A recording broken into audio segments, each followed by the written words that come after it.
Bienvenue à vous sur kezaku.com. Dans cette vidéo, nous allons voir les figures de style qui concernent l'amplification et c'est l'énumération et la gradation. Regardez l'écran. Vous voyez d'un côté des chiffres qui sont présentés de manière désordonnée. De l'autre, à droite, les chiffres sont présentés de manière ordonnée. Bon, ici, ce sont des chiffres pour montrer que le champ lexical est le même. C'est-à-dire, nous avons le champ lexical des chiffres ou des nombres. Il y a désordonné d'un côté et ordonné de l'autre. Je pense que vous avez une petite idée sur l'énumération et la gradation. Passons aux exemples. L'énumération, donc, ici, le premier exemple est extrait d'Antigone.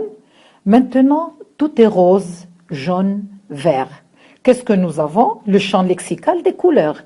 Et nous avons des adjectifs qui se succèdent. Le deuxième exemple. Tous sont sortis, grands-parents, enfants, parents. Donc ici, nous avons le champ lexical de la famille.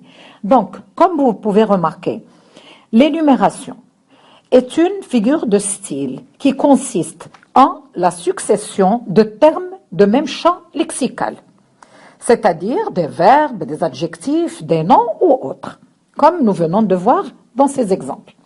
Passons maintenant à la gradation.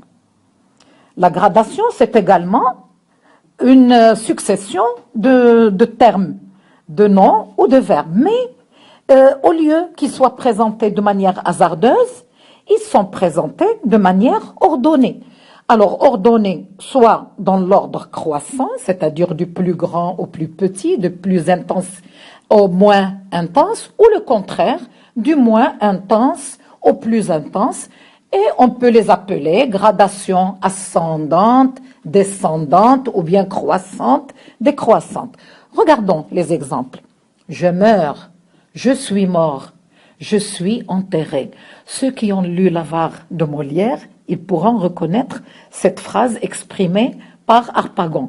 Je meurs, donc le présent, je suis mort, le passé, je suis enterré, donc intention croissante. Regardez le deuxième, va, court, vole. Donc, vous voyez que c'est croissant également. Le dernier exemple, je laisse une mère, je laisse une femme, je laisse un enfant, dans l'exemple réellement tiré de Victor Hugo, Le dernier jour d'un condamné. Ici, c'est pour mettre en exergue le mot mère, femme, enfant. Donc, c'est une, ici, gradation descendante. Bien, je vous remercie. J'espère que vous avez compris la différence entre les deux. Et nous nous retrouverons dans une prochaine vidéo sur kezaku.com.